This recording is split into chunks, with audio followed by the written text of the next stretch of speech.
Did you have any relatives that had to get evacuated? We had or none anything? that actually had to get evacuated. No, Okay. No.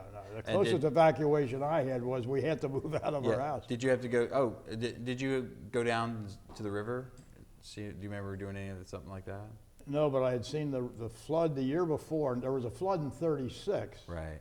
And one of the #1 flood control man in the city of Cincinnati was my uncle Louis Coffin. Okay. All right. We'll save it all for the interview. Yeah. Okay. All right. So we're gonna start this because we'll probably have more people coming. So. Okay. All right. You tell us when we're rolling. We're rolling now. Okay. We're rolling. We're rolling. All right. So can you start out? Can you tell? And usually what we do is ask you to state your name. Like my name is so and so. My name is Francis H. Frey. Well, let me start with a question. Okay. So can you tell me your name and how old you were in January of 1937? I was 6 years and Start with your name. and then your Francis H. Nope. Frey. My name is. My name is Francis H. Frey. I was 6 years and 10 months old, the '37 flood. Can you tell me what neighborhood you were living in, and do you remember your address or street name? I grew up in 3620 Washington Avenue, Avondale. And a lot of people say Avondale, well, that was pretty high. But we had to move out of our house because all the sewers backed up. And we had probably 1.5 feet of water, 1 foot deep water in our basement that put out the water heater, put out the furnace, so we had no heat, no water. So we had to leave and go move in with relatives. So when you think of the 1937 flood, what's the most vivid image or memory that you think of? Well, looking in the basement and seeing the water. The next thing was going to the. Oh, hold on a second. I'm sorry. We don't pick up you guys on the mic. Is that okay? Okay. Okay. So let me just start again with the question, and then you just tell me again. So can you tell me what was your most vivid memory or image you can think Well, of? there were a couple of them. The first one was seeing all the water in the basement. Now we have no heat and water.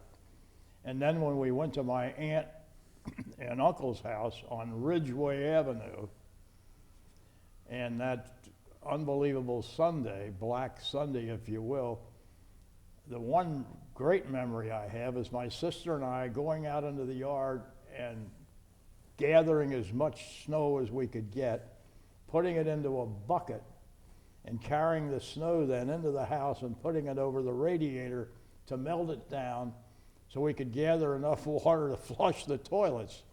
Now we had my mother, my sister, my grandmother, we had 6 people living in the house, so you can imagine, it needed to be flushed. So we did that for a couple hours that day. And then my uncle, grabbing as many buckets as he could carry in his hands and walking down the railroad tracks into Norwood, which wasn't that far really, from Ridgeway into Norwood. You can see those railroad tracks today, by the way, if you're on Interstate 71 going through Walnut Hills and there's a railroad overpass. That street right there is Ridgeway. Now I don't want you to go down to Ridgeway today because your life expectancy would probably be 2 or 3 minutes. But anyway, he would go into Norwood and carry these full buckets back because Norwood had artesian well water. So I remember that, and then I remember the big water trucks coming into neighborhoods and parking on the corner, and everybody would go down and then get drinking water from whatever device they had. So when I'm taking it you were the youngest and the smallest, so where were they putting you in this crowded house? In that house? Yeah. I slept in the same bed with my sister because they didn't have that many beds in my aunt and uncle's house. What about food? Do you remember did you have any problems Apparently getting food? that wasn't a problem, I'm sure they were people of means, so I'm sure they had a pantry filled with cans and whatever. I don't remember being hungry we didn't even drink soft drinks. And I never had a soft drink in my life till I was about 8, so we didn't miss any of that.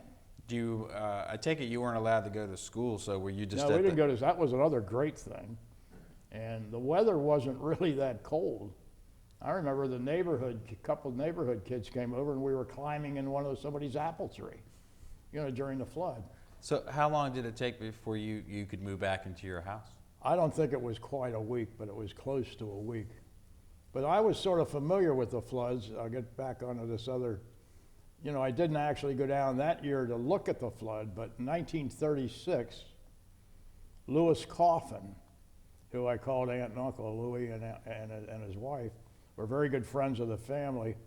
And he's the guy that's the reason that they have the barrier dam on the river.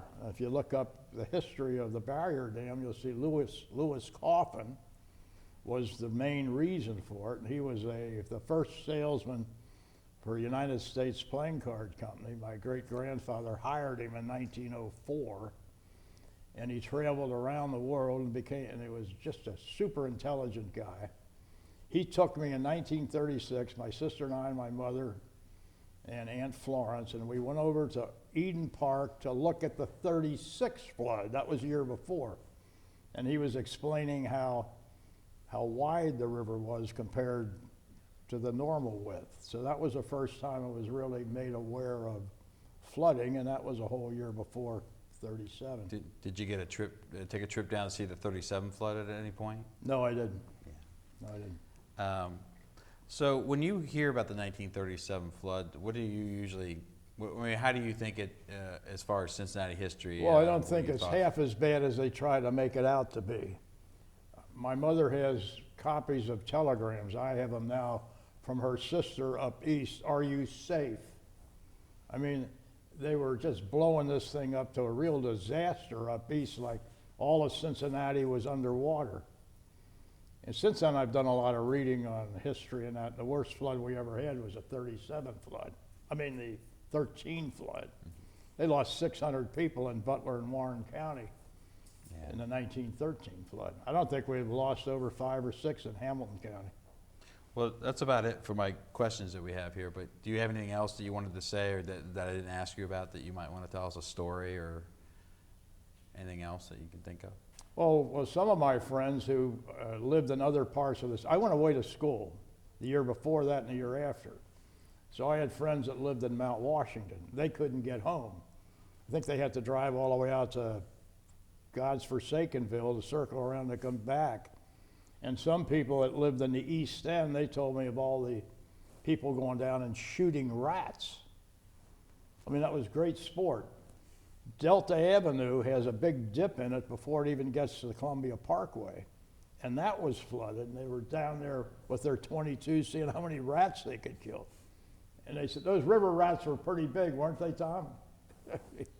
So that would have been a lot of fun. A rat, now a bunny rabbit might be different, but a rat. And then the stories of St. Rose. Mm-hmm. And I'm very familiar with that because they've got the flood scale on the back, that building behind the church, that the water actually went into those windows out front. And if you were on Eastern Avenue, your car was underwater. To give you an idea of how high that water was. Those are the only stories I had. Well, great. Well, thanks for coming down and sharing some of that. Nice talking.